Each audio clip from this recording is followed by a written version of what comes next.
시작할게요. 저희 오늘부터 환경공학 가장 앞부분에 있는 수질 환경에 대한 수업을 할 텐데요.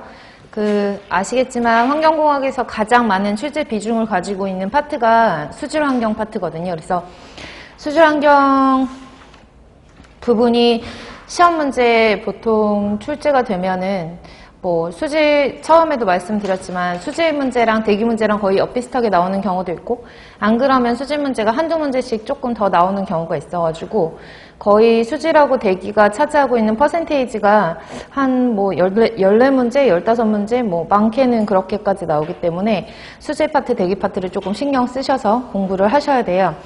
그래서 시작하기에 앞서 일단 제가 어떻게 이제 제 강의를 들으시는 분들의 수준, 어쨌든 어떤 기준을 가지고 수업을 해야 되는지를 좀 생각을 해봤는데, 처음 공부하시는 분들도 당연히 계실 테고, 한 2번, 3번 이렇게 듣는 분들도 계시기 때문에, 얼마큼 이렇게 이해도를 조금 쉽게 설명을 해야 되나 생각을 하다가 처음 들으시는 분들을 기준으로 해서 설명을 드리도록 할게요. 그러니까 본인이 알고 계시는 부분 같은 경우에는 패스하고 넘어가셔도 되고, 모르시는 분들은 좀 신경 쓰셔가지고 차근차근 기초부터 한다고 생각하시면 될 것 같아요.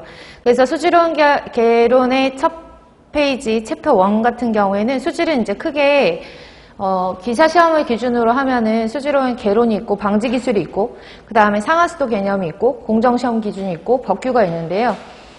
다 아시겠지만 공정시험 기준 같은 경우에는 연구사 하시는 분들은 별도로 공부를 하셔야 되고, 나머지 9급 공부하시는 분들은 수질오형 개론에서 거의 대부분이 출제가 된다라고 보시면 돼요. 그래서 개론 부분이 아마 조금 더 시간이 오래 할애를 해서 자세하게 설명을 드릴 텐데요. 그래서 가장 개론 앞부분에 보시면 이건 수질 파트뿐만 아니라 모든 과목에 공통적으로 들어가는 기본적인 단위에 대한 개념이거든요. 그래서 수질뿐만 아니라 대기라든지 폐기물, 소음 진동을 제외한 나머지 부분에서 기본적으로 알고 계셔야 되는 내용들을 먼저 설명을 드리고, 우선적으로 설명을 드리고, 그다음에 진도를 나가도록 할게요. 이제 공부를 하시다 보시면은 기본적인 단위환산 같은 것들이 시험 문제가 많이 출제가 되거든요. 그러니까 단위환산 문제를 우리가 산업기사 공부하시는 것처럼 20문제 중에서 대여섯 문제가 계산 문제가 나오는 건 아니지만, 우리는 기본적으로 알고 계셔야지 어떤 문제든 단위환산에 적용을 할 수가 있기 때문에 단위환산은 먼저 설명을 드리고서 시작을 할 텐데요. 일단은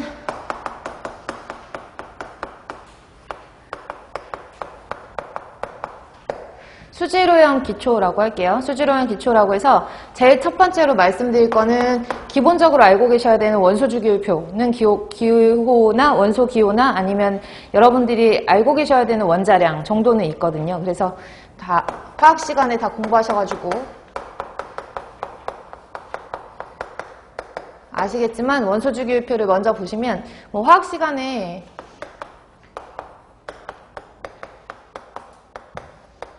너무 막 썼나?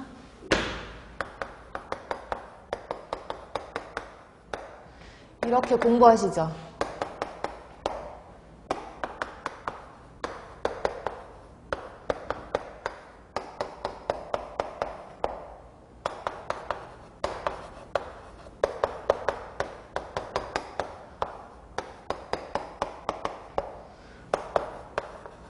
이렇게 공부하시잖아요. 화학 시간에. 그쵸? 1쪽부터 해서 18쪽까지 해서 족, 주기 이렇게 따져서 화학 시간에는 공부를 하실 텐데, 사실 환경공학에서는 족과 주기의 의미가 그렇게 크게 의미가 없어요. 기본적인 개념으로 할로겐족 원소는 맨 마지막에 있는 18쪽 같은 경우에는 반응성이 조금 없고 반응성 안정화 물질이고 이런 것들의 특징들은 알고 계시면 좋겠지만, 환경공학을 공부함에 있어서 크게 우리가 족, 주기는 의미가 없거든요. 그래서 저는 원래는 이렇게 안 쓰고 그냥 수열리베 분탄지 순서대로 1번부터 20번까지만 알아두세요 라고 말씀을 드리거든요. 그래서 1번부터 20번까지 제가 나열을 한 거고, 1번부터 20번을 제외한 나머지 것들 중에서도 원소기호를 보면은 그 원소기호를 읽을 수 있을 정도의 수준만 되시면 될 것 같아요. 예를 들어서 이걸 이외에 카드뮴이라든지 납이라든지 아연이라든지 이런 것들은 계속 출제가 되는 거니까 카드뮴, 납, 아연 이런 것들도 여러분들 알고 계셔야 되고, 그 다음에 스트론튬이라든지 그 다음에 비소라든지 모르는 거 있으시면은 기억을 해 놓으시는 게 좋을 것 같은데 뭐 이거 이외에 뭐가 있을까요? 원소 주기율표 1번부터 20번까지 없는 것들 중에서 뭐 망간이라든지 니켈이라든지 또 백금, 백금 같은 경우에는 이제 그 환경공학에서는 촉매로 많이 이용을 하거든요. 그래서 촉매제로 이용할 때 백금이 언급이 되고 금 같은 경우에는 잘 언급은 안 돼요. 그래서 AU가 금이고 이 백금, 금, 그리고 순, 은 뭐 이런 식으로 정리를 해 놓으시면 될 것 같아요. 이거 말고 제가 추가적으로 구리 모르시는 건 없죠. 그래서 이렇게 원소 주기율표를 기본적으로 알고 계셔야 되는데 1번부터 20번까지는 그냥 줄줄줄줄 외워 두시면 되거든요. 그래서 수소라든지 헬륨, 리튬, 베릴륨, 붕소, 탄소고요. 질소, 산소, 플로린, 네온, 나트륨, 마그네슘, 알루미늄, 규소, 인황, 염소, 아르곤, 칼륨, 칼슘 순으로 알아두시고 공무원 시험 문제에서는 거의 대부분이 원자량이 주어져요. 근데 기본적인 원자량을 외우고 계시는 게 훨씬 더 편리하고 좀 속도를 빠르게 계산을 하실 수 있기 때문에 기본적인 원자량을 외우시는데 원자량은 상대적인 질량이거든요. 수소를 갖고 와서 수소의 질량을 잰다라고 했을 때 수소가 1g이 나오는 게 아니라 상대적인 질량이기 때문에 수소가 1이라고 했을 때 탄소는 도대체 얼마 정도 돼? 라고 하는 상대적인 질량값을 말하는 게 원자량이에요. 그래서 수소 같은 경우에는 원자량이 1이고요. 그 다음에 탄소 같은 경우에는 12, 질소는 14, 산소는 16, 나트륨은 23이고요. 마그네슘은 뭐 기사나 산업기사 공부하시는 분들이 24.3으로 알고 계셔야 되는데 공무원 시험에서는 소수점 빼고 24로 공부를 해요. 그래서 24로 공부를 하셔야 빨리빨리 계산이 가능하기 때문에 24로 보고요. 그 다음에 이는 31, 황은 32, 칼륨이 39, 칼슘이 40.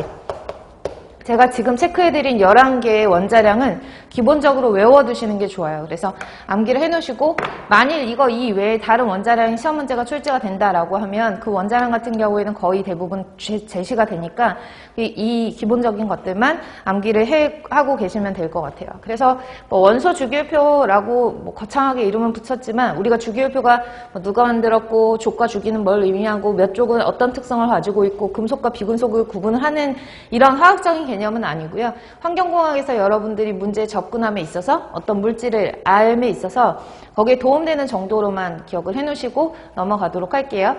저기 있는 원소 주기율표에서 제가 노란색으로 써드린 게 아마 11개 정도가 될 텐데요. 11개 정도의 원자량은 기본적으로 상대적인 질량값이라고 설명을 드렸어요. 그래서 수소를 갖고 와서 질량을 재면은 그 원자의 질량이 1g이다 이게 아니라 수소라는 것에 대해서 상대적으로 탄소는 12배, 질소 같은 경우에는 14배의 무게를 가지고 있다, 질량을 가지고 있다라는 의미이기 때문에 우리가 원자량이라고 하는 것은 상대적인 질량값이거든요. 그 원자가 가지고 있는 상대적인 질량값. 그래서 단위가 없어요. 단위를 붙이지 않아요. 수소의 원자량 1이야, 12야, 14야 이런 식으로 상대적인 질량을 의미하기 때문에 단위를 붙이지 않아요. 단위를 붙이지 않는다라고 보시고 그래서 단위를 붙이지 않는 것들을 우리가 무차원수라고 얘기를 하거든요. 원자량은 무차원수다라고 보시면 돼요. 그래서 원자량 같은 경우에는 단위가 없고 상대적인 질량값이며 근데 우리가 이제 보시면 환경을 공부를 하는 거고 그 중에서 뭐 수질이나 대기라든지 이런 것들을 공부를 할 때 원자로 존재를 하는 것이 아니라 얘네들이 분자로 존재하는 것들이 우리가 화합물이라고 보통 칭하고 이 화합물 여러 가지의 형태의 화합물들이 수질을 오염시킬 수도 있고 대기를 오염시킬 수도 있잖아요. 그래서 화합물 중에 분자 형태를 알고 계셔야 되거든요. 그럼 원자량을 뭐 예를 들어서 염산, 황산, 뭐 질산, 인산, 수산화나트륨, 수산화칼슘, 탄산칼슘 등등등등의 이런 물질들이 수질에 있는 오염물질이며 아니면 오염물질일 수도 있고 아니면 이용을 할 수 있는 물질일 수도 있는데 이런 여러 가지 다양한 화합물들을 보시면 화합물들은 원자와 결합되어 있는 분자 형태로 되어 있잖아요. 그래서 이것들도 같이 분자량을 계산을 할 수가 있어야 되거든요. 그래서 분자량 보시면 분자량은 각각이 갖고 있는 원자량의 총합이에요.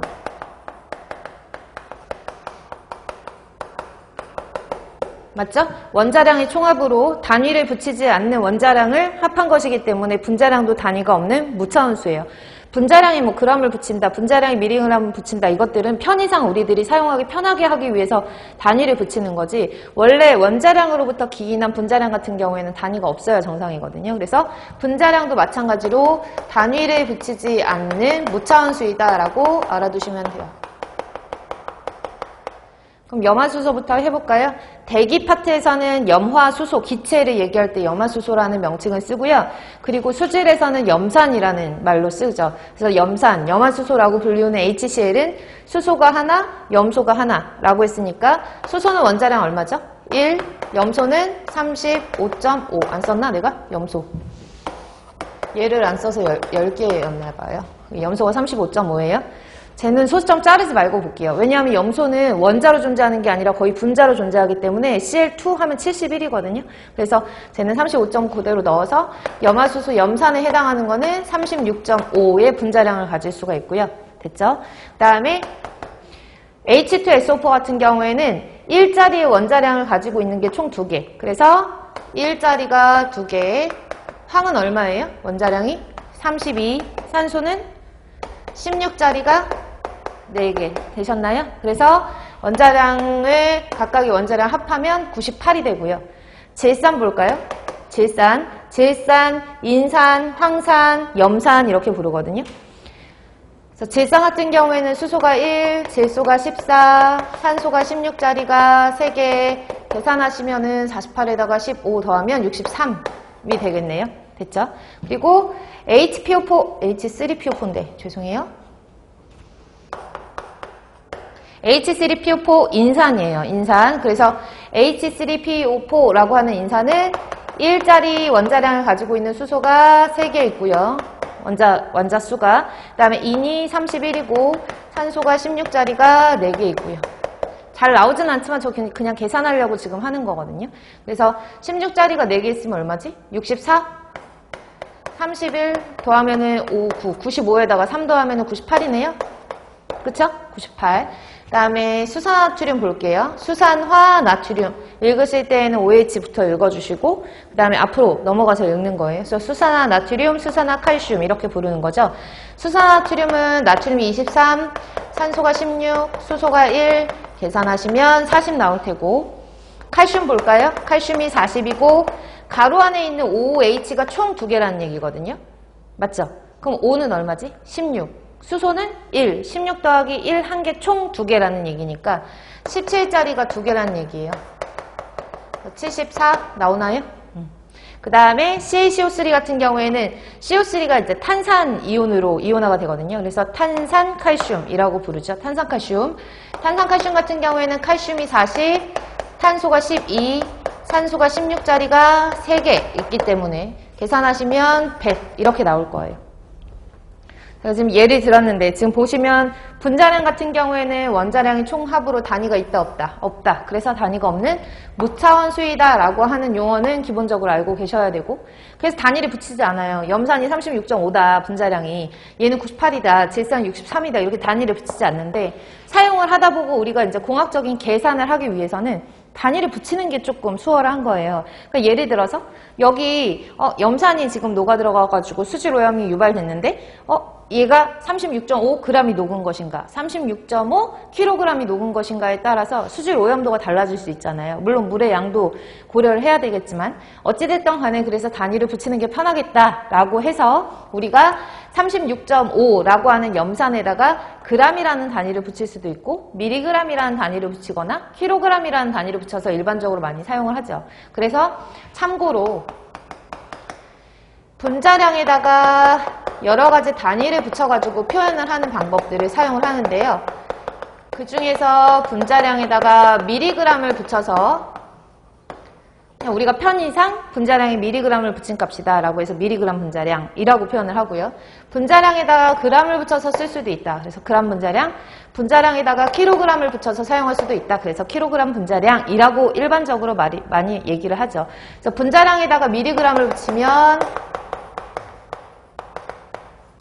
미리그램을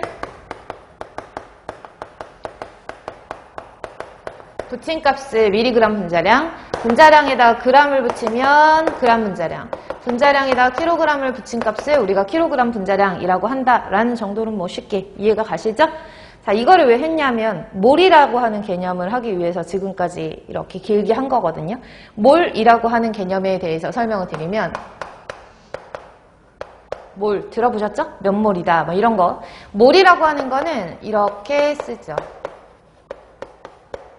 또 일반 화학이나 아니면은 뭐 환경화학 책에 몰을 이렇게 쓰는 책들도 아직까지 있어요. 그래서 뭐 몰 퍼 리터다라고 하면 어떤 책 같은 경우에는 이렇게 리터 이렇게 쓰는 경우도 있거든요. 근데 MOLE와 MOL의 차이는요.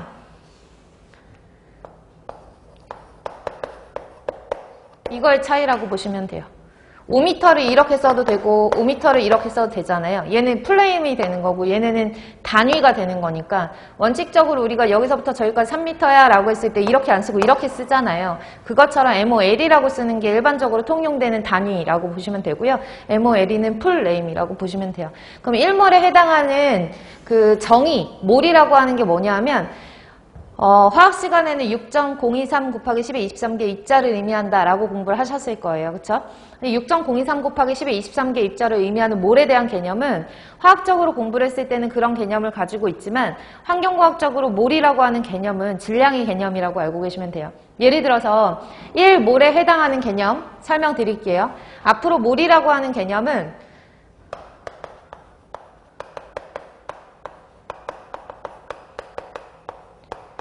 6.023 곱하기 10의 23개 입자를 의미한다라고 하는 거는 화학적인 개념이니까 화학 시간에 그냥 참고를 하셔서 보시고요. 몰이라고 하는 개념은 어떻게 공부를 하실 거냐면 1몰이라고 하는 거는 단위로 쓸게요.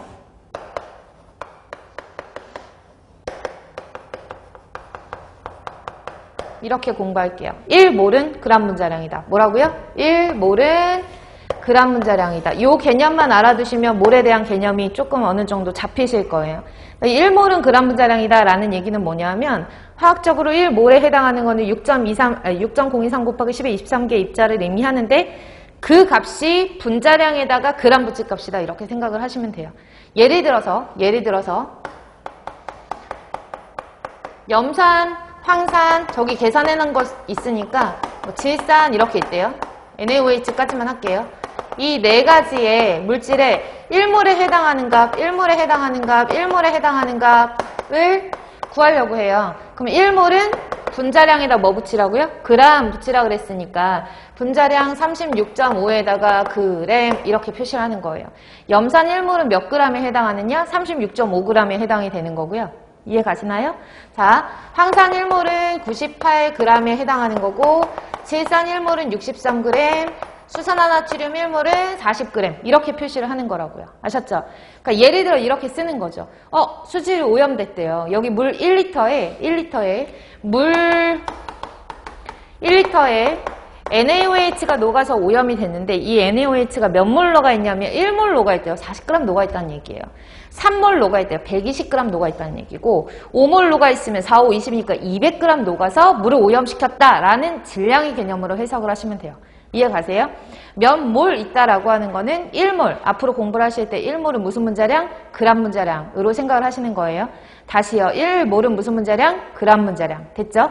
1몰에 대한 개념을 아셔야 당량에 대한 개념이나 몰농도에 대한 개념을 쉽게 이해를 하실 수가 있으니까 1몰에 해당하는 개념은 그램 분자량. 여기다 조금 이따 덧붙일 건데 일단 1몰은 그램 분자량으로 알고 계시는 거고 그램이라는 단위가 있으면 밀리그램이라는 단위도 있고 킬로그램이라는 단위도 있잖아요. 그쵸? 이런 것처럼 앞에다가 접두어를 뭐를 붙이냐에 따라서 얘네 배량을 결정을 할 수가 있거든요. 킬로라는 접두어를 붙이면 그램보다 10의 3승 크다라는 의미예요. 그쵸? 맞잖아요. 1kg이 10의 3승 g이니까 1000g이니까 g보다 더 큰 단위를 말하는 거고 미리그램 같은 경우에는 g보다 더 작은 단위를 말하잖아요. 10의 3승 작다라는 걸 의미하기 때문에 앞에 접두어가 뭐가 붙는지에 따라서 얘네 배량이 달라져요. 그러면 1몰이라는 게 있고 그람 분자량이라고 하면 나 그람 분자량 말고 미리그램 분자량이라고 하고 싶은데 그럼 미리그램 분자량이라고 써주고 아닌데 나는 킬로그램 분자량이라고 하고 싶은데 그럼 킬로그램 분자량으로 쓸 수도 있어요. 됐어요? 그럼 미리라고 하는 접두어는 g보다 10의 3승 작다라는 걸 의미하는 거기 때문에 나도 몰 말고 몰 앞에다가 뭐를 붙여? 미리를 붙여서 10의 3승을 똑같이 작게 해주면 같은 단위가 되는 거예요. 그래서 1몰은 그람 분자량, 1미리몰은 미리그램 분자량, 1kg 분자량은 1km몰이 되겠죠. 되셨죠? 그래서 1몰과 1m몰과 1km몰 이렇게도 표시를 할 수가 있고 각각의 분자량에 그 접두어를 붙인 분자량의 값을 붙여주시면 돼요. 그래서 1몰에 해당하는 개념만 알고 계시면 나머지 것들은 다 해당이 된다라는 거 아실 수가 있겠죠? 그리고 여기서 덧붙여서 설명을 드릴게요. 기체, 우리가 지금 공부하고 있는 건 수질을 기본으로 하기 때문에 수질에 해당하는 물질들은 거의 대부분 액체상의 물질이나 고체상의 물질들이 수질 오염을 유발을 해요. 근데 조금 있다가 우리는 환경공학이라고 하는 전반적인 환경의 내용을 공부를 하는 거기 때문에 대기 파트도 나오는데 대기를 오염시키는 대기 오염 물질들은 기체 오염 물질이죠. 입자상 물질도 있지만 그래서 보통 기체상에 있는 물질 중에 기체상에 있는 물질들이 1몰이 있다, 2몰이 있다, 3몰이 있다 라고 표현을 하기도 하거든요. 그러면 대기오염 물질 중에 그런 기체상의 물질은 1몰이 있다라고 하는 거는 기체 종류에 상관이 없이 1몰에 해당하는 기체 부피, 그 기체 부피는 볼게요. 이만한 똑같은 공간이 있어요. 공간이 있다라는 얘기는 같은 부피라는 얘기거든요. 그쵸? 같은 부피 안에서 이 같은 공간 안에서 여기에다가는 산소, 수질에서도 많이 나오는 산소 1몰을 집어넣고요. 여기는 수질에서 가스 나오는 거는 메테인 가스 많이 나와요. 그래서 우리 흔히 이제 정식 명칭은 메테인으로 변경이 되었는데 메탄이라고 많이 알고 있죠. 그래서 저는 메테인을 왔다 갔다 할게요. 그래서 메탄 가스 같은 경우에 1몰이 있고 그다음에 여기는 만약 오존이 있다고 할게요. 되셨어요? 1몰을 넣었어요. 그럼 우리가 지금까지 배운 것 중에서는 요 공간 안에 산소가 1몰이 있어? 그럼 산소는 32g이구나. 이렇게 나올 수 있죠. 맞죠? 산소 하나가 16이고 16이 분자 상태로 존재하니까 32g. 됐죠? 여기는 메탄이 있구나. 메탄은 16g이 있구나. 1몰에 해당하는 거 이 안에 들어가 있는 메탄의 질량이 16g이구나. 알 수 있죠? 오른쪽에 보시면 오존이라고 있는데 오존은 48g이겠죠? 맞아요? 그래서 48g 이렇게 썼어요. 근데 나는 질량이 아니라 1몰에 해당하는 32g이 있는데 그 32g이 차지하고 있는 공간이 얼만큼이야? 그걸 알고 싶다라고 하면 그 공간은 기체 종류에 상관없이 1몰에 해당하는 기체의 부피는 22.4L예요. 그쵸? 1몰에 상응하는 기체의 부피는 얼마라고요? 22.4L. 됐죠? 22.4L. 근데 화학 시간에도 공부를 하셨겠지만 화학 시간에 뭐라고 배우셨냐면 기체 부피 같은 경우에는 온도나 압력의 영향을 받아요. 기체 부피는 온도나 압력의 영향을 받죠. 그쵸? 제가 화학 시간이 아니니까.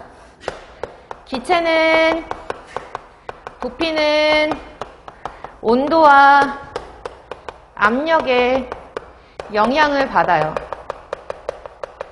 맞죠? 온도가 올라가면은 기체 부피가 증가하거든요. 기체 입자 운동이 활발해지면서 분자 간의 거리가 멀어지고 부피가 팽창한단 말이에요. 그쵸? 이 샤를의 법칙 이렇게 공부를 하셨을 거고 압력이 높아지면은 기체 부피는 작아지거든요. 무슨 법칙? 보일의 법칙. 그래서 이것을 조합해서 보일 샤를의 법칙 이렇게 표현을 하잖아요. 제가 여기까지 온 이유는 이거는 화학 시간에 공부를 하시겠지만 기체 같은 경우에는 뭐와 뭐에 따라서 온도와 부피에 따라서 이 부피가 온도와 압력에 따라서 부피가 달라지는데 어떻게 맨날 22.4L냐? 그래서 조건을 걸어줘야 돼요. 몇 도씨? 0도씨. 몇 기압? 1기압 하에서 0도씨 1기압 하에서의 기체 부피, 1몰에 해당하는 기체 부피는 항상 기체 종류에 상관없이 22.4L다라고 하는 개념을 알고 계셔야 되는 거죠.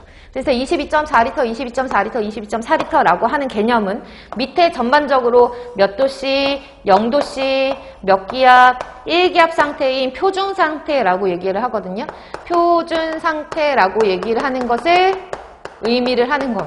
아, 온도나 압력이 나왔으면 부피가 변할 수 있으니까 그 온도나 압력을 일정하게 고정을 시켜놓고 그 상태에서 기체 부피를 말하는구나 라고 보시면 되고, 이때 이 표준 상태를 우리가 흔히 뭐라고 얘기를 하냐면 스탠다드 상태라고 얘기를 하고, 뭐와 뭐가 표준 상태이냐, 템퍼러처와 프레셔, 온도와 압력이 표준 상태를 말한다. 그래서 온도, 압력 표준 상태를 0도씨 1기압 상태를 말한다 라고 해서 간혹가다 문제 풀다가 STP 상태예요. 그러면 0도씨 1기압 상태에 기체 부피를 적용을 하라는 거구나, 이렇게 기억을 해놓으시면 돼요. 정리되시나요? 다시 정리할게요. 자, 1몰에 해당하는 기체 부피 볼게요. 1몰은 무슨 문자량? 앞으로 그람 문자량이에요. 1몰은 무슨 문자량? 그람 문자량. 1m몰은 무슨 문자량? 미리그람 문자량이고 1km몰은 킬로그람 분자량으로 알고 계시면 돼요. 1몰에 상응하는 그 기체 양으로 우리가 얘기를 할 때는 그 기체 양은 기체 종류에 상관없이 0도씨 1기압 표준 상태에서 몇 리터라 그랬죠? 22.4리터예요. 됐죠? 맞잖아요? 1몰에 상응하는 기체 부피는 지금까지 이거 했는데 맞죠? 그 다음에 미리몰이래요. 그 1미리몰이다 그러면 미리그람 분자량이라고 얘기를 하는 것이고, 기체 부피다 22.4 붙이고 싶은데 그럼 리터 앞에 뭐 붙이면 돼요? 미리 붙이면 돼요. 됐죠? 그리고 킬로그람 분자량이다 그럼 22.4 리터 앞에 뭐 붙이면 돼요? 킬로리터 붙이면 돼요. 근데 환경공학에서는 이게 다 부피 단위이긴 하거든요. 배량의 차이이지 리터, 미리리터, 킬로리터 다 부피 단위이긴 한데 킬로리터라는 단위보다는 미터의 3승이라는 단위를 훨씬 더 많이 써요. 그래서 킬로리터라는 단위와 미터의 세제곱이라는 단위는 같은 단위라서 보통은 여러분들이 뭐 1km몰은 22.4 미터의 3승이다 이런 말 쓸 때 미터의 3승이란 말을 더 많이 쓰는 이유가 킬로리터를 바꿔준 거라고 생각하시면 돼요. 부피를. 정리되시나요? 그래서 여러분들이 뭘 하면 기억나셔야 되는 건 반드시 요게 기억하셔야 되는데, 이 1몰에 상응하는 값을 우리가 나타낼 때 제일 위에 있는 한 줄만 기억하시면 밑에 있는 거는 적도어만 붙여주시면 되는 거기 때문에 어렵지 않게 문제를 푸실 수가 있어요. 되셨나요? 그래서 이 몰에 대한 개념을 알고 계셔야 되고, 사실 이게 화학적인 개념으로 기체반응 법칙이잖아요. 기체반응 법칙에서 해당하는 것들이기 때문에 화학 공부하실 때 같이 이 개념 때문에 1몰을 22.4리터라고 우리가 규정을 하는구나 라고 정리를 해놓으시면 될 것 같고요. 몰에 대한 개념을 기억을 하실 수 있으면 그 다음에 당량이라는 개념을 알고 계셔야 돼요. 당량.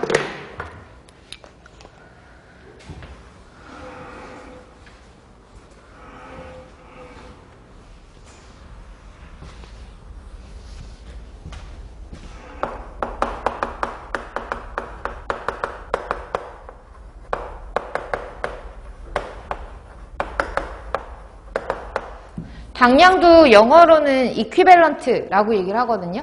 equivalent 줄여가지고 EQ라고 보통 써요. 그래서 1EQ 이렇게 하시는 분들도 계시고 하는데 저는 1당량, 1당량 이렇게 표현을 할 거예요. 1EQ라고 표현하는 이 당량의 개념은 교재에도 제가 써놓긴 했는데, 수소와 결합하는 수소 어디 있니? 16페이지 보시면 16페이지 하단에 당량, equivalent EQ라고 되어 있는 건 어떤 원소의 당량에 해당하는 거는 1g 수소와 결합할 수 있는 그램의 수를 말한대요. 1g 수소와 결합할 수 있는 그램의 수를 표현을 할 때 우리가 당량이라고 얘기를 하는 거거든요.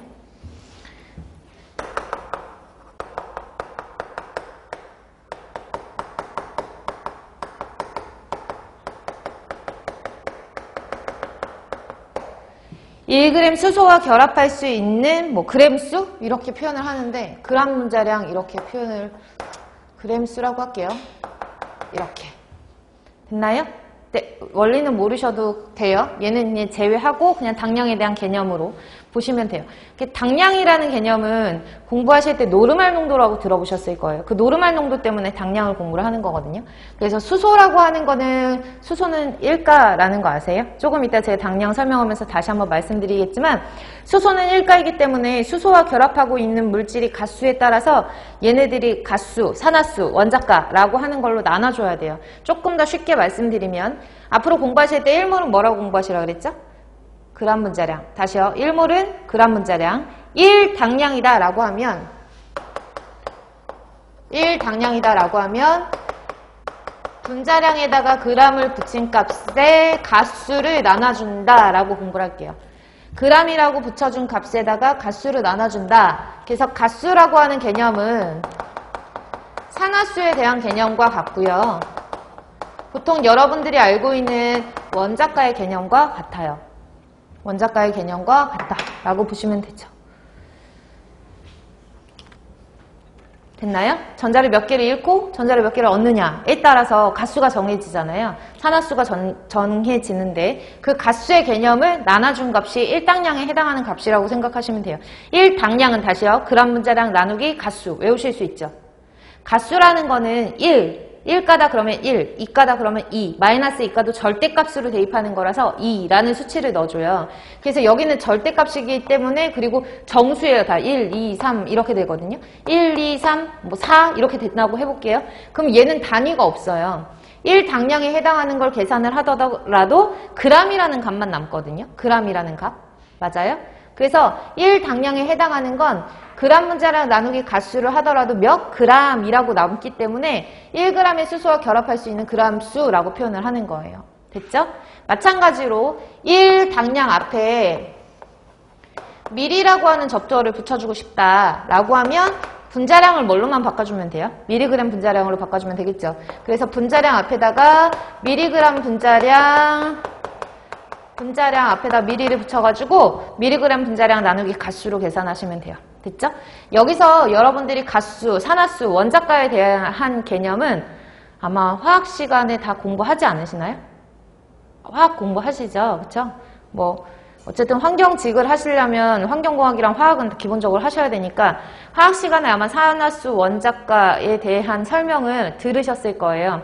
근데 저는 환경공학적으로 설명을 드리는 거니까 필요한 것만 암기를 할 거거든요. 산화수를 알게 되면 산화수, 원자가라고 하는 개념은 뭐 원소 주기율표에서 수소 있는 쪽은 플러스 1이고 그 다음에 그 두 번째 2족 같은 경우에는 플러스 2고 이거 이렇게 외우셨는지 안 외우셨는지 뭐 가르치는 선생님들마다 다 다르시니까 잘 모르겠지만 일반적으로 제가 이제 암기하라고 하는 가수의 개념은 몇 개만 조금 신경 쓰셔서 알아두시면 나머지들은 자연스럽게 좀 터득이 되거든요. 그래서 가수를 알고 계셔야 되는데 가수를 계산할 때에는 첫 번째 산이냐 두 번째 염기냐 근데 산이나 염기 같은 경우에도 화합물의 일종이거든요. 화합물 중에서 산성의 특징을 가지고 있으면 산, 염기성의 특징을 가지고 있으면 염기 이렇게 얘기를 하는 거잖아요. 그래서 얘는 산이냐 염기냐 이렇게 구분을 하고 화합물이긴 한데 산성도 염기성도 아니야 라고 하면 그냥 우리가 화합물이라고 지칭한다라고 생각을 할게요. 그래서 가수 계산을 하는데 첫 번째로 산일 경우에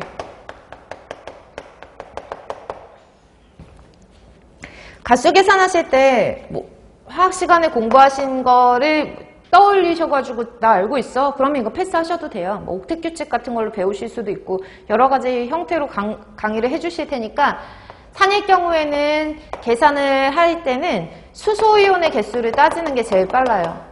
수소이온의 개수가 가수다 이렇게 기억하시면 돼요. 수소이온의 개수가 가수다. 물론 예외도 있어요. 제가 지금 알려드리는 거는 환경공학으로 문제를 푸는데 어려움이 없도록 그냥 간략하게 설명을 드리는 거지 화학적으로 풀어서 설명드리는 건 아니니까 그래서 수소이온의 개수를 가수다 라고 생각하시면 되고 예외는 있어요. 아셨죠? 다 볼게요. 산일 경우에는 뭐 예를 들어서 염산, 그 다음에 황산, 질산, 그 다음에 인산,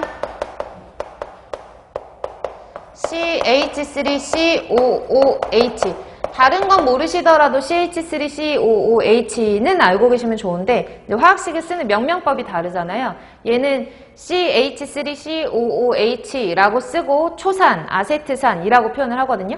물론 너 탄소 2개 있으니까 C2, H 4개 있으니까 H4, O2 이렇게 쓰셔도 상관없어요. C2, H4, O2 이렇게 써도 상관이 없다고요. 근데 작용기를 표현하기 위해서 얘가 어떤 계열이야 라는 걸 알려주기 위해서 반응식을 저렇게 쓴 거거든요. 근데 우리가 환경공학에서 쓸 때에는 이 오른쪽에 있는 것보다 왼쪽에 있는 그 화학 명명법을 더 많이 쓰기 때문에 CH3COOH 라고 외워둘게요. 그래서 9급은 CH3COOH 초산 아세트산 까지 알아두시면 되고요. 초산 아세트산이라고 부르는 거. 만약 연구사나 아니면 그 이상의 공부를 하시는 7급 이상의 공부를 하시는 분들은 C2 간혹 나올 수 있으니까 C2H5COOH 얘랑 생김새가 비슷한데 얘는 이름이 프로피온산이거든요. 프로피온산. 그래서 프로피온산이라고 불리우는 것까지 알고 계시면 좋아요. 이거 말고도 여러 가지 산성의 종류가 있을 텐데 그런 산성의 종류는 보통 예외적으로 시험 문제 나오는 거는 초산하고 프로피온산만 제외를 하고는 거의 대부분 수소이온의 개수를 가지고 가수를 계산할 수가 있어요. 그럼 앞에 볼까요? HCl 수소이온 몇 개예요? 하나예요. 몇 가? 1가짜리 화합물이라고 보는 거고요. H2SO4 몇 가? 2가짜리 화합물이라고 보는 거고 HNO3 몇 가? 하나죠? 수소이온 보이시나요? 수소이온 하나니까 얘는 1가, 2가, 1가 이렇게. H3PO4는 몇 가예요? 3가. 그래서 3가 이렇게 표시를 하시면 되고 됐죠?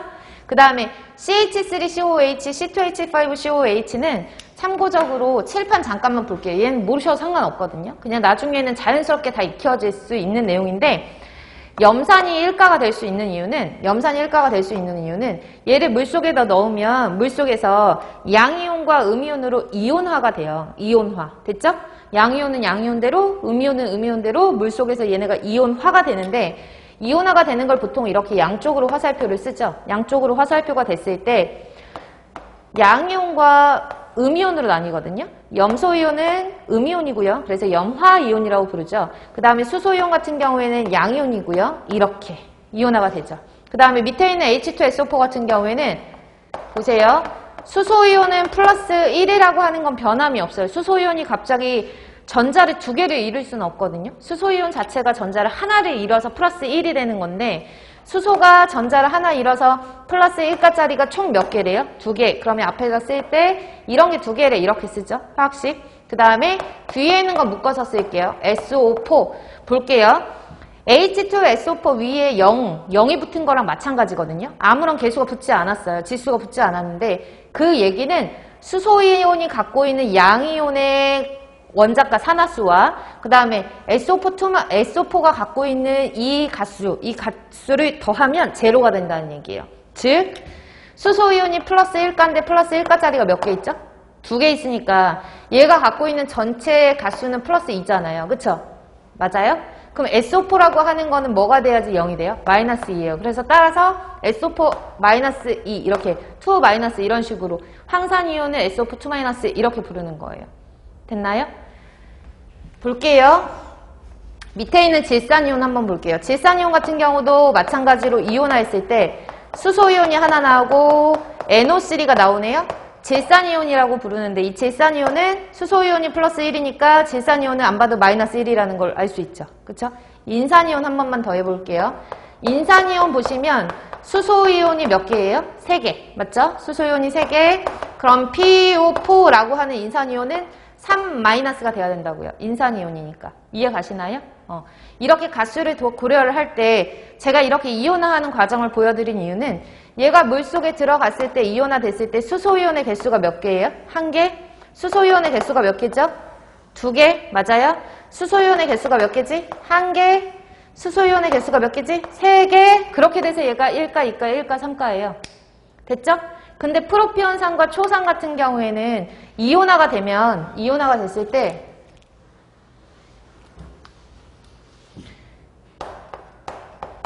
보통 이제 규칙상으로 앞에 붙어 있는 게 거의 양이온이거든요.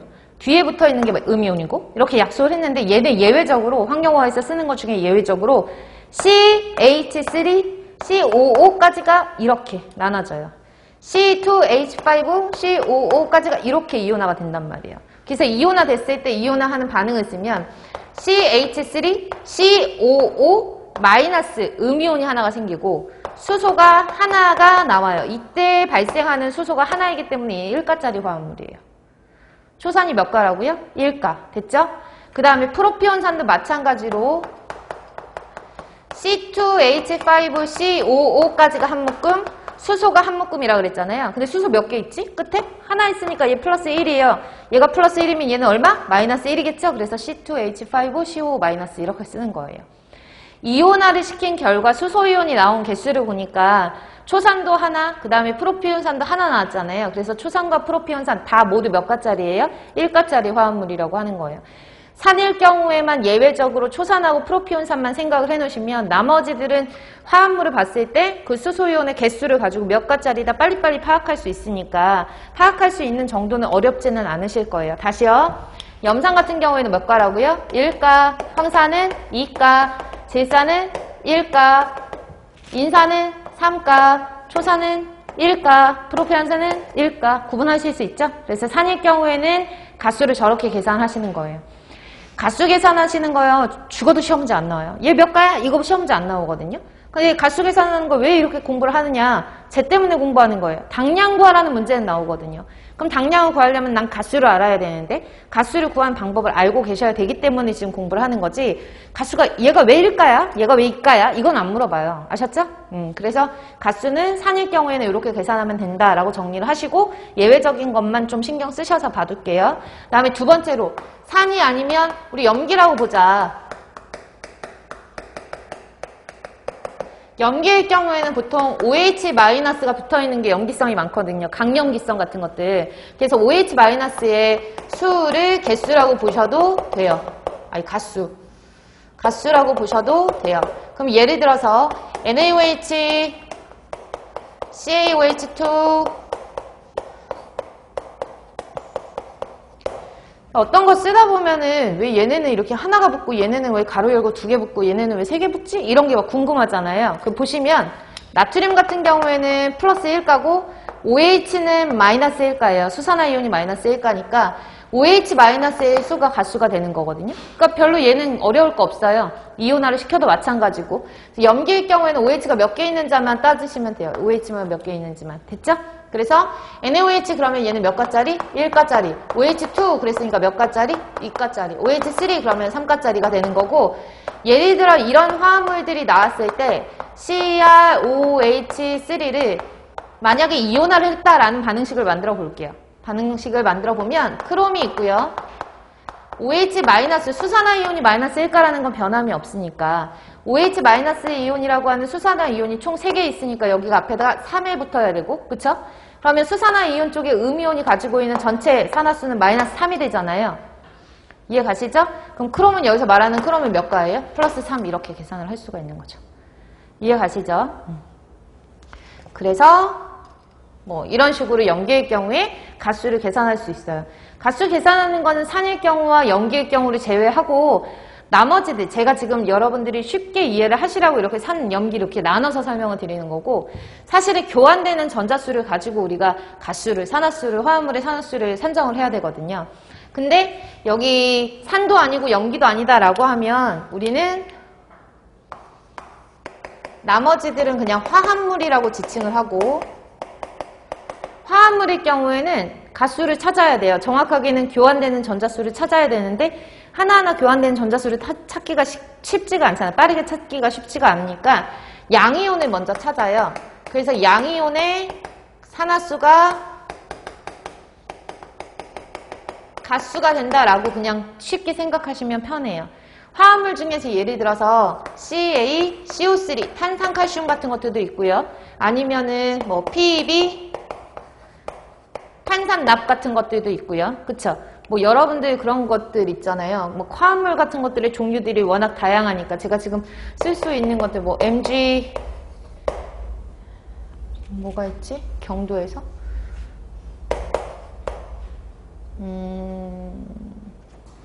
이걸로 할게요. 이런 것들 됐나요? 이런 것들을 만약에 썼다고 할게요. 그러면 얘네들의 가수를 계산을 해야 돼요. 얘네 일당량이 얼마야? 라고 물어보면 얘 일당량 얼마지? 그람 분자량 나누기 가수인데 그람 분자량은 알겠는데 가수를 모르겠네? 하면 못 푸니까 가수를 빨리 찾아야 되는데 이런 물질들은 산이야? 그러니까 수소이온 없으니까 넌 산 아니야. OH 있어? OH 없으니까 염기도 아니야. 그러니까 OH 수나 수소이온의 수를 갖고 빨리빨리 가수를 계산을 할 수가 없다고요. 그러면 여러분들은 그럼 앞에 붙어있는 거 찾자. 왜? 앞에 붙어있는 게 대부분 뭐니까? 양이온이니까. 양이온을 찾아놓고 칼슘이 몇 가지, 납이 몇 가지, 칼슘이 몇 가지를 찾아보시면 돼요. 됐나요? 칼슘은요 플러스 이가고요. 납은 플러스 이가. 그 다음에 칼슘하고 납밖에 안 썼으니까 칼륨은 플러스 1가 뭐 이런 식으로 표현을 하는데 기본적으로 양이온은 찾았으면 양이온의 산화수를 알아야 풀 수 있잖아요. 그렇죠? 화학 시간에 다 공부하시겠지만 저는 유치하지만 이렇게 할게요. 그래서 양이온의 산화수 중에서 여러분들이 기본적으로 환경공학에서 알고 계셔야 되는 거는 몇 개 안 돼요. 그래서 이렇게 외울게요. 1, 수, 가, 나 이렇게 외울게요.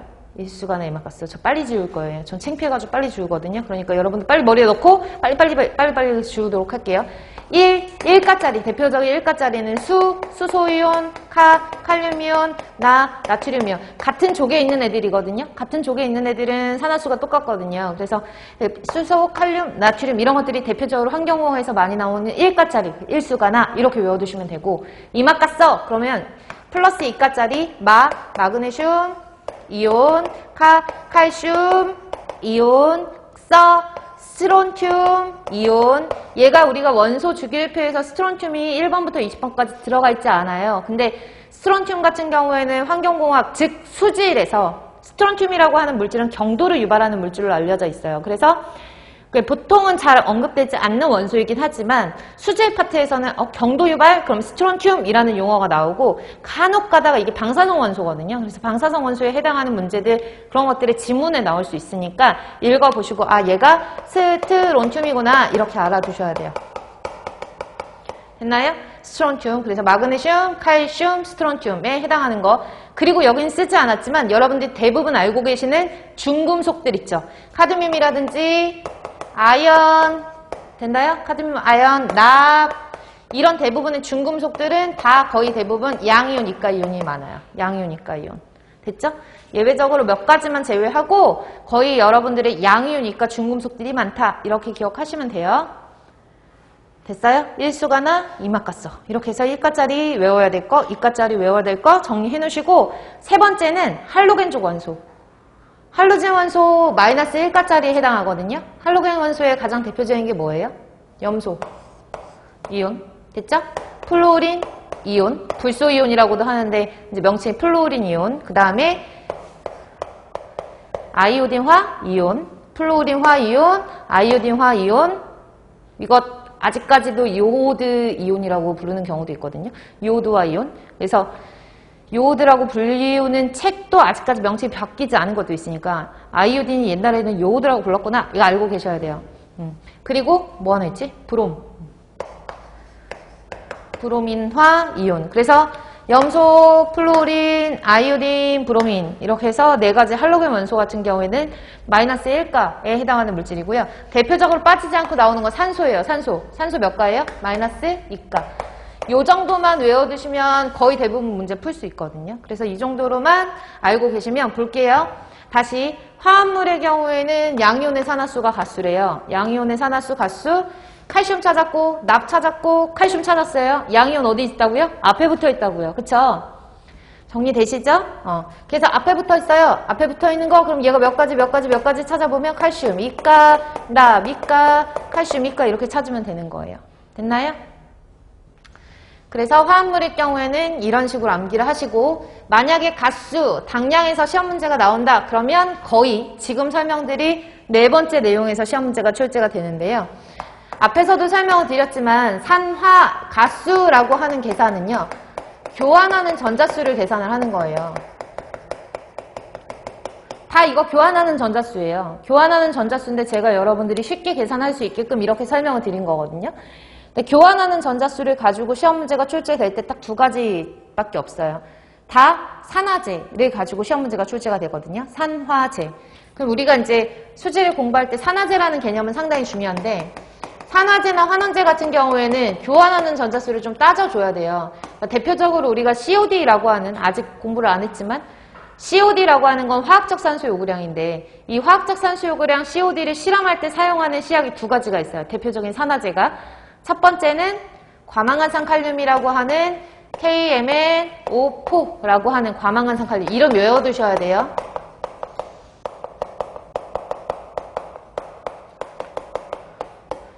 그 다음에 K2CR2O7이라고 하는 이름이 정식 명칭은 다이크롬산 칼륨이에요.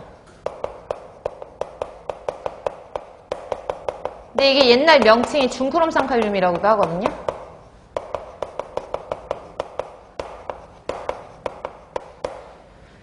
그래서 공개되는 시험 문제 같은 경우에는 이의 제기를 할 수 있지만 환경공학이 공개되지 않는 시험 문제가 더 많기 때문에 혹시라도 이제 예전 기출 문제 같은 것들을 계속 풀다 보면 중크롬산칼륨이라고 나오는 경우가 있어요. 아, 그럼 걔가 K2CR2O7이구나 알고 계셔야 돼요.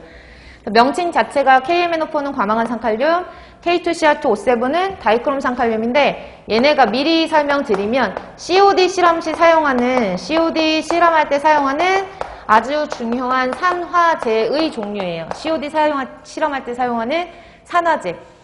유기물이 있으면 물속에 이제 분해할 수 있는 유기물이 있으면 이 산화제를 넣어주면 이 산화제가 유기물을 분해를 시켜주는 거죠. 산화를 시켜주거든요. 이해 가세요? 그럼 보세요. 유기물이 이만큼 있었어. 그래서 내가 이거를 산화분해 시키려고 이런 약품을 KMNO4를 넣어줬어요. KMNO4라는 과망한산칼륨이 엄청 많이 들어가네? 엄청 많이 소비가 되네? 라는 얘기는 유기물이 엄청 많네? 라는 걸 뜻하는 거예요. 그래서 이 산화제의 소비량을 가지고 얼마만큼 유기물이 있는 거야? 라고 하는 걸 간접적으로 측정하는 걸 우리가 화학적 산소 요구량이라고 하는 COD로 우리가 얘기를 하는 거거든요. 이것은 우리가 유기물의 측정 지표를 할 때 다시 한번 설명을 드릴 테니까 KMNO4랑 K2CR2O7이 나오면 COD 실험할 때 사용하는 거구나. 요거는 알고 계시고 미리 한번 들어놓으시라고요. 어쨌든 간 KMNO4 같은 경우 과망한산칼륨 같은 경우에는 결론을 먼저 말씀드릴게요. 외워두시는 게 좋아요. KMNO4의 산화수는요 5가라고 외워두시고요. K2CR2O7이라고 하는 다이크롬산칼륨은 6가라고 외워두시는 게 빨라요. 그래야 빨리 풀 수 있어요. 됐나요? 그러면 얘가 물속에서 이온화가 되면 제가 다 이온화가 되는 과정에서 제가 교환된 전자수를 계산한다 그랬잖아요. 이온화가 되면 망간 같은 경우가 이가로 남거든요. 망간이 이가로 남아요. 그럼 볼게요. 칼륨이 몇 가인 줄 아세요? 칼륨? 칼륨 몇 가예요? 일수, 가, 나 이렇게 창피함을 무릅쓰고 일수가 나 이렇게 알려드렸잖아요. 칼륨 플러스 1가네. 그쵸? 산소 몇 가예요? 산소는 마이너스 2가거든요. 그럼 마이너스 2가짜리가 몇 개 있지? 4개 있으니까 얘가 의미하는 바가 마이너스 8이네요. 그쵸? 그럼 KMNO4에 칼륨은 플러스 1, 산소는 마이너스 8. 그 중간에 있는 게 뭐가 돼야지? 0, 2 돼요. 플러스 7이 돼야 되죠. 망간은 여기서 플러스 7이 돼요. 과망간산칼륨 안에 있는 망간은 플러스 7가예요. 근데 이 망간이 이온화가 돼서 수중에서 망간 혼자 존재할 때 다 이온화가 돼가지고 떨어져 나가고 망간 혼자 존재할 때 망간이 몇 개냐 하면 플러스 2가짜리 망간이 남거든요. 존재를 해요. 그러면 과망간산칼륨 안에서는 전자를 7개를 잃은 망간이 존재를 했지만 여기는 전자를 5개를 얻어가지고 플러스 2가가 됐잖아요. 그러니까 교환되는 전자수가 몇 개가 교환이 됐죠? 5개. 그래서 5가예요. 됐죠? 이해 가시나요? 헷갈리실 수 있으니까 뭐 전자 이런 것들은 화학 시간에 한 번씩 들으셨는데 혹시나 모르겠으면 다시 한번 화학 복습을 하시고요. 저는 제가 가르쳐 드릴 때는 교환되는 전자수를 가지고 따진다. 과망한산칼륨 안에 있는 망간을 계산을 해보니 플러스 7가인데 망간이 이온화돼서 물속에 존재하는 망간의 기본적인 형태는 플러스 2가더라. 그래서 교환된 전자수 개수의 차이가 몇 개가 있느냐? 5개의 차이가 있더라. 그래서 5가 이렇게 기억하시면 된다고요. 됐죠? K2CR2O7이라고 하는 다이크롬산칼륨이라고 있어요. 이 다이크롬산칼륨 같은 경우에는 이온화를 하면 크롬이 2개가 나와요. 그럴 수밖에 없죠. 크롬이 이렇게 2개가 나올 수밖에 없죠. 여기 안에 2개가 있으니까 크롬이 2개가 나와요. 몇 가 형태로 존재를 하냐면 3가 형태로 존재를 해요. 3가 형태. 이해 가시나요? 그럼 볼게요. 자, 칼륨이 몇 가예요? 칼륨이 플러스 1가라 그랬는데 그쵸? 플러스 1가 일수가나 할 때 플러스 1가 플러스 1가짜리가 몇 개 있죠? 2개. 그럼 얘가 플러스 2 됐죠? 플러스 2 5가 7개가 있어요. 산소가 마이너스 2가라 그랬는데 마이너스 2가짜리가 14개가 있으니 7개가 있으니 마이너스 14 이렇게 되겠네?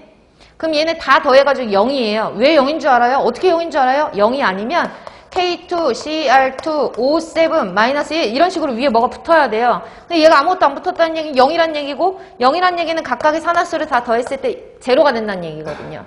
그럼 얘가 플러스 2, 얘는 마이너스 14예요. 그러면 크롬 2 얘가 갖고 있는 값이 플러스 12가 돼야 된단 말이에요. 그쵸? 두 개의 크롬이 갖고 있는 게 플러스 12가 돼야 되는데 여기는 두 개의 크롬이 갖고 있는 게 플러스 얼마예요? 6. 교환된 전자수 몇 개? 6개. 그래서 6개, 6가 이렇게 되는 거예요. 이해 가시나요? 맞잖아요? 잘못된 거 아니죠? 그래서 요 안에 있는 크롬이 갖고 있는 게 플러스 12, 여기 ECR 플러스 3이니까 3가짜리 크롬이 갖고 있는 게 총 2개니까 플러스 6. 그쵸? 그래서 차이는 6개. 그래서 다이크롬 산칼륨은 총 몇 가라고요? 6가. 그래서 암기하는 게 편하다고요. 언제 이거 계산하고 있어요? 과망간 산칼륨이다 그러면 몇 가라고요? 5가짜리. 다이크롬 산칼륨이다 그러면 몇 가라고요? 6가짜리. 이게 시험 문제 가수 계산하는 거 죽어도 시험 문제 안 나와요. 가수 계산하는 거 왜 공부하냐면 당량 때문에 공부하는 거고 당량을 계산하는 문제가 나온다. 근데 당량 계산하는 문제에서 만약에 나온다라고 하면 산, 염기, 화합물 아무것도 안 나와요. 당량 계산하는 문제 나온다 그러면 산화제가 나와요. 아셨죠? 산화제 중에서도 KMNO4랑 K2CR2O7이랑 둘 중에서 뭐가 더 나오냐? 공무원 시험 문제에서는 위에 있는 게 더 많이 나와요. 왜냐? 계산하기가 편하거든요. 얘 분자량 계산하려면 오래 걸리니까. 그쵸? 그럼 볼게요. 예를 들어서 1당량에 해당하는 것을 계산을 하라 그랬어요. 누구의 K2CR2O7이라고 아유 이거 잘 안 나온다고 해서 이렇게 했어요. KMNO4 1당량에 해당하는 값을 계산하시오 라고 했어요. 1당량에 해당하는 값 계산할 수 있죠. 그럼 머릿속으로 막 굴려야지. 1당량이라고 하는 거는 분자량에 그람을 붙인 그람 분자량 나누기 뭐? 가수. 여기까지 가세요? 가수. 그럼 보세요. 그람 분자량 구해야죠. 갈륨 얼마라고 외우라고 그랬는데 39예요. 그쵸? 망간은 몰라요. 망간 모르는데 제시가 돼요. 망간이 55예요. 망간이 55. 원자량 55. 산소 16짜리가 4개 더하면 분자량이 될 것이고 원자량의 합을 더하면 분자량이 될 것이고 분자량에다가 그람을 붙인 게 그람 분자량이 될 것이고 그람 분자량을 가수로 나누면 되는 거예요. 그쵸? 이거 계산하시면 아마 158 나올걸요.